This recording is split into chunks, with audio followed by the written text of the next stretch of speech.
Oh bojoku ora bakal nesu. Lah nyapa? Wis ngerti kok. Aku ki nalika arep rabi karo budu iki nek wis ngerti kondisiku ki apa. Aku lak dadi duren.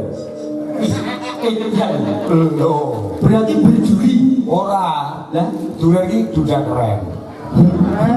ya iki Oh, jamur kok jamur? janda di bawah umur.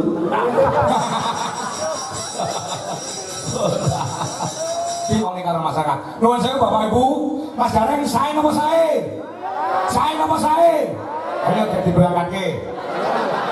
Eling kok Pak. Soalane apa? Kula kalih Pak Kangko rakuri pekarane sepele. Bapak Kono kalah bojone ayu bojoku. kowe iki lah omahmu ki lho Purwodadi. Hani Kusuma omahe Tulungagung. Zaman dia sekolah. Di daerah sekolah kok. Sekolah yo. Ayo di semuanya. Seperti gamelan Bali we, gamelan Bali ya. Mari berdiri, masih bersama Hani Kusuma dari Kota Marmer.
Biasanya Mas Gareng jajak iki sing telepon aku, kandeng bengi iki sing telepon kuwi panitia, ora lewat aku ya aku ora patek wani ngongkon temen-temen lho, mergo sing bayari dudu aku. Nggih, panitia pinter kok Pak. Pinter apa? Lah telepon kula. Hah? Ngapunten Mas Praja piyambak nggih. Lah kene napa Pak kok boten liwat Pak Kangko? Lah nek Pak Kangko angel dinyang kok. Rena dino. Gaji sangkemu. Dalan kaya kok beto gaji lho. Ning estu lho Pak. Apa? Aku yo mau kalah wong sejak panitia dhewe kok. Ah. Oh digeke lagi ngaji sanan aku yo duwe. Lah kowe kudu iso. Iso no. Heeh. Lah kok gur ngaji sanan sambit Ponorogo tak kira kabeh kok. Weh. Tak ora Ini jenenge Gareng iki gareng cerdas dan berintelektual tinggi. yo rasa diomongke lah aku. Lah jenengan ora 5 menit kok. Ah. Lo lugu lagi 15 detik. Ya teman tadi. Dadi cah pinter kok. Ya. Tak pengen rungu kowe, kaya ngomong karyamu kowe. Bocok. Bocok. Ngaji sanan. Ya ya. Lah iki mireng iki. Ya tak rungokke. Nek perlu dicatet beberapa tahun ngarep. Tahun ngarep pengajian. Oh yo ngerti nek. Ngajab hayu. Nah. Patus berkain yang tuhu. Nah ini niku ngajab hayu patus berkain yang tuhu. Ah, terus Dimen slamet donya. Sadaya sami lestari. Nanggap wayang gareng lan hani kusuma ngati sana. Kok aku ora mau lebone. Alah musik tak ora rombongan kok. Ya jiwe. Kowe ngerti lah, ketuane bengi iki sapa? Supire cara bis mlaku iki supire jarang. Lah kok jarang malah mau tinggal. Nek nganti kok tak tabrakne bis foto labrak trotoar, kowe melu modal. Ora iso. Lah soalé Wong jenengan umpama bis jenengan dalange to. kok pire? Wong genah nek aku ora rombongan gur gandul guri kok. Dadi wong nabrak sing tak yo ngarep karo tengah guri aman. Matamu. Sambit Sabit, samirawo sami rawo. wonten nonton layang dalu niki Ah. B bareng tirakatan iso ninggal dahar guling tegese poso karo ninggal turu lek-lekan. Ya. Paham mboten? Paham? Ya wis. Cuk, karena sifatnya kemelinti bener. T Ya, kayak tenan. T Apa? tansah slamet manggih hayu saklamino sambit. Oh ya. Saya Ponorogo. Ponorogo. Kota Riau lagi. Iya. Gone warok lho. Iya. Kari kleru. Wah, Kula yo turunan warok. wah. Kowe keturunan sak ngendi? Kula ki termasuk trah warok. Kowe campur kok dadi kok hubungane karo warok Ponorogo apa? Jenengan gak paham Mbah kula ini yo Ponorogo. Buktine apa? Jenenge kula asli iki warok sura sapar mundut bakdo mundut. Bisa sih yo nyok. Ya, Ponorogo. Ponorogo. Padha guyu. Penontone guyang-guyu. Nonton wayang Purwa. Rasa seneng jroning ati. Ah. Gotong royong nanggap wayang do urunan. Tepuk tangan Kang Mas Jarek. Yo gini yo bener ini. Ya. Kancane mboten. Ning cacate siji. Pripun? Jenengku dalan ora katut ning tembangmu moko telu. Ya. Moko sakmene kae iki larang dhewe aku lho. Dwijo Kangko. Ya. Dwijo Kangko. Dwi iku Hah? artine punjul kok satu. Tegese punjul saka siji. Lah di buku kok. Ya, Artine punjul kok satu. Jo. Jawa ditulak. Tulak iki dicontoh. Ora enak dicontoh. Ora dicontoh. Sebabnya apa? Kamu tahu jawab lho. Iya. Kang punjul iku ora becik. Ah. Dwijo Kangko. Konangan bojo wis rabi punjul ping pisan. Betul. Betul, itu tak bener ke. Oh, bojoku ora bakal nesu. Lah napa? Oh, wis ngerti kok. Aku ki nalika arep rapi karo bojoku iki nek wis ngerti kondisiku ki apa. Aku lak dadi duren. Kejan. Lho. Berarti berjuri. Ora. Lah, Duren ki duda keren. kaya iki Apa? jamur Kocok jamur. janda di bawah umur.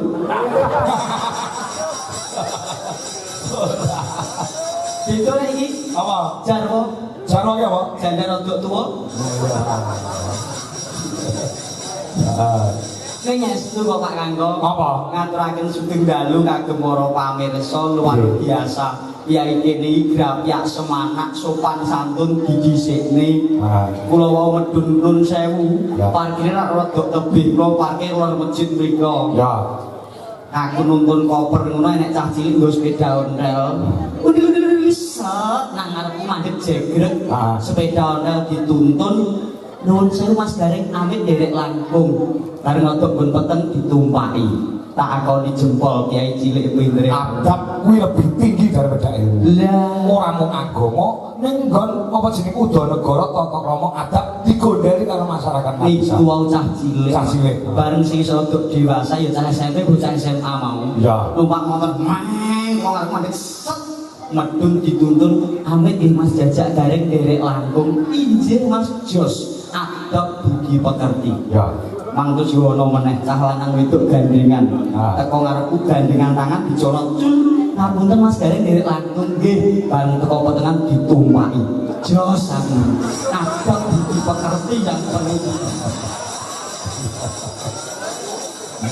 Iya kok sing ditumpaki apa? Mobile. Oh, gawa mobil. Kene mau mlaku parkiran adoh to, Pak. Teko petengan mobil ditumpak. Oh iya bener. Lah pikiran jenengan apa? Sing ditumpaki sing wedok. Lho ngono kuwi lho, elek iki lho. Lah kowe ora ngomong nek nggawa mobil kok. Lah kono yo urung takok kok. Lah kira jalanan kalau cawe itu canom mlaku nuwun sewu kabar. Lah bar tekan-tekan ditumpaki. Apa kowe apa gak enak mobil? Lah yo mobil numpak kan ngeri. Yo keri kan gak no keri. Lah berarti mobilnya ditumpaki keri. Nggih. Lah sadurunge pamben kok sing wedok mau. Ini iki lho. Bapak Ibu. Ibaratnya botol. Oh, botol kae gumantung isine. Nek isine minyak utawa barang sing wangi, nek botole bocor mambune ya wangi. Kaya dene wong apik, nek wong wis ketok apik, apa sak pancape mesti barang sing apik. Beda nek botol kok isine peceren. Upama bocor ya ambune datang. Omongane biasane ya ora tau apik. Enek wong kok numpak yo wedok ngono. Oh, aku mau jare bocor ada sing peceren. Lah nek kroso monggo, aku ora ngarani. Iya. Mula wong iki nek ngendika sing becik ngono. Ah iya. Seneng karo sing jahe wong. Wah, mbok awon-awon nek nglawoke Mbah Hani Kusuma, aku ora seneng karo ayune. Gur perkara bokong, dalan kok senengan gur bokong. Aku wis ngomongi kuwi kok aku wis sempat nyamang ganti. Kono ngono tak kok apa ya Mas ora lho. Ora to. Loh, berarti aku. Ganti. Kowe sing elek ning aku tok kumpono ning aku. Sing elek kowe sampah ning aku kabeh. Monggo lho Pak, monggo. Apa? Iki ra wayang wis nek diarani wajib sembahyang. Bener. Penyakit dalang kuda piwulang. Ah. Anggone blangkon. Nek wis gamblang ora usah takon. Ah. Anggone biskak ketok besus kabeh. Ya. Ono kris nek disenger gak nek nggo iris-iris. Ah. Wis perlambang. Ya. Lah kok jenengan kok kaya ngono. Nek kowe nyalahne aku perkara ngomong elek lan tidak elek, kowe berarti nyalahi kodrate Gusti Allah. Lah kok saged? Gusti Allah ki ngodrake ada dua, ono apik, ono elek. Kowe apik kabeh donya ki ora gayeng. Mula sing elek kene aku le, ora apa-apa. Ya, kowe ngerti-ngerti mulih gareng ora nang ndase. Ana ndas apa kowe? Investor Pak. Iya. Ora masalah. Aku biasa nek jagelane gareng mrene nggo sampah ki aku kok. Lamun gareng dapurmu tok, gareng Semarang bareng nggih sampah ki aku. Jenengan yo rasa cilik ati. Aku ya keloro-loro. Ampun sang ngaten niku. Aku ki iki ditangkap karo panitia ora mangkaji. Izin Pak Kanggo kula ngertos nek ya ampun dipenggali jero-jero to Pak. Aku akhir ketemu karo jagelan sing sini gareng mriki. Atiku iris-iris. Nyuwun pangapunten. Kula niki warung namung guyon namun jaga gojek apa? Guyon ya guyon ning ora ngarepe wong akeh ngene. Jenengan nangis terus sejelak ece apa apa Pak? Ora. Lha apa? Iku ukuramu piro? Jenengan lang. Uripe iki ngono rek. Izin. Nggih pancen namung nderekaken jurung donga pamuji parging laladan ngabisanan ngayahi suronan utawa sedekah bumi mugi tansah pikantuk barokahing Gusti satemah murakabi kagem sedaya warga ing sami rawuh tansah jumbo kang dinayuh sembodo kang jinangka basuki kang esti satemah resik desane resik atine kabul kabeh kajat lan cita-citane amin Allahumma sego ketan parutane klopo roti donat ditambahi gula piyai ngabisanan muga panjang yuswa awake sehat sugih bondo ngono lho Pak jenengan paham meren jenengan yo wayangan ket sore suluk caturan sabetan koprol kok enek lho wong tepuk tangan aku gundungakno lho semene tepuk tangan kabeh nek cara aku ki kadaluwarsa lha kok saged ndongake nganggo pakaian to mungkin lo seniman kesuwen lho jumbo lan patute seniman iki ndonga jumbo karo kahanane awak to Pak nek seorang seni ndongakno yo nganggo seni to Pak lewat kesuwen wong saiki ora patenan kabeh iki nganggo instan miwe instan gitu apa-apa nganggo instan lek kowe ndonga nganggo parikan kesuwen Ya saiki upama kabeh iki ndonga nganggo parian, wong salat nganggo parian. Ya sak pikiran. Ya, tuku bolang ngene Mbah Mudin. Bismillahirrahmanirrahim.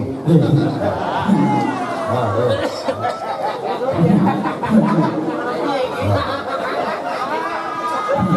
Dadak ora kesuwen iki kok suwi lho. Nganti subuh lho wong salat. Ora nganggo parian. Ya Iya. Tuku lawuh mangan jadah. apa kuwi? Sami Allah liman hamidah. Lah iya. Ijo kedawan. Lah, tuku lawuh apa mau? Mangan jadah. Mangan jadah. Sami Allah. Sing makmume ora sami Allah ora ngene malah cakep. Ayo. Oh, salat kok yang nganti isuk ngono kuwi. Dadi apa tuh depo ini lho saiki iki rasa diperpanjang kok sak kira telatenan. Wayang barang nek kakean jejer ya ora telaten. Wis biasane ndang guyu, ndang brabes ngono, ndang bayaran selesai. Sami sehat ya, Bu? Panjang umur. Sehat? Panjang umur. Amin lho. Ya Allah suruh caca iki. Kaya mau kamu harus sih masalah kok. Lho, iki padahal cepet lho, Pak. Iki wis tak cekak-cekakno bendo seneng lho, Cik. Kata-katamu lho sing salah. Contohnya jenengan iki. Bapak, Ibu sedaya, kula dhewe donga, muga-muga sedaya sehat sedaya nggih. Pinaringan bagas waras sak lunga. Cok, iki lho, iki dukung aku lan dukung raimu. Bu, jenengan pilih wong apik apa wong elek? Pilih wong apik apa wong elek? Pilih wong apik. Lho, aku rumah sama aku elek. Lho, jenengan kono dhewe lho nek sampah. Lho, gareng elek lho. Sopo Mang? Kuwi Oh, lha kuwi bayarane jenengan kok gawan kok ngomah kuwi. Nek liyane lho, kula apik kok elek. tak angge, tak omongin karo masyarakat. Nuwun sewu Bapak Ibu, Mas Gareng sae napa sae? Sae napa sae? Ayo dadi berangkatke. Gak sido, Mang. Kalau sih, Lah mungkin repot. Jenengan ngajak santri kang santri. Sebabune damel napa yo tirakatan cagak lek. Miras pantes kuwi dalu menika kadang-kadang berkait Gusti lumantar pagelaran wayang kulit. Pak ngoten to, Pak. betul betul. Nggih. Kamu ditompo sing jeru, kula kali Gareng iki pancen ora akur. Nek akur ki malah ora gawe, iya ta, Rek? Nggih. Kudu kaya kucing karo tikus ya, Rek. Perkarane niku sepele kok, Pak. Sepalane apa? Kula kalih Pak Kangko akur iki perkarane sepele. Sebabe Kono kalah bojone ayu bojoku. kowe iki ngandane bojomu ki. Bojomu kalah ayu karo bojomu. Jelas lho. Dalam bojomu ki pokoke gede sisih kok. Lho, dipamerke. Bojoku Pokoke gede sisih. lho lah iki bojone jenengan. Apa? Bokonge gede kabeh. Elah malah. Oh, iya. Biasa kuwi. Apik segede sisih luar biasa ra koyo kancane. Lah gede sisih mlaku piye? Ini. Amin, Allahumma amin. Ora enek, ora kok nyatet omongane jagoan iki enek. Pak Suparni, kepala desa. Oh, Pak Suparni. Nggih, perangkat desa, LPMJ, BPJ. Saya masyarakat begitu tumplek-blek ngono kene Mas Gareng. Nggih, alhamdulillah. Alam barokah Gusti Allah. Sami sing ngene iki adicara sing kaya ngene iki rutinan 2 tahun sekali wayangan. Nggih. Muga-muga berkah saka langit saka Gusti Allah diturunke tumraping sedaya warga masyarakat wonten ngadi sana. Amin amin ya rabbal alamin. Berkah barokah. Nggih luar biasa. Niku kula sowan ya karo dulur wedok ya mantan pacar Sapa? Hari Kusuma. Apa kok ke pacar? Lah, Lah omahmu ki lho Purwodadi. Nggih. Hani Kusuma omahe tulung aku. zaman saya sekolah. Di daerah sekolah kok. Sekolah yo. Rakyat TK. Ada paut yang medhot deh. Sono sekolah. Kula diaturi jumeneng ya. Siap, sedika. Diaturi jumeneng. Di seperti kan. Seperti gamelan Bali we, gamelan Bali ya. Mari berdiri masih bersama Hari Kusuma dari Kota Marmer.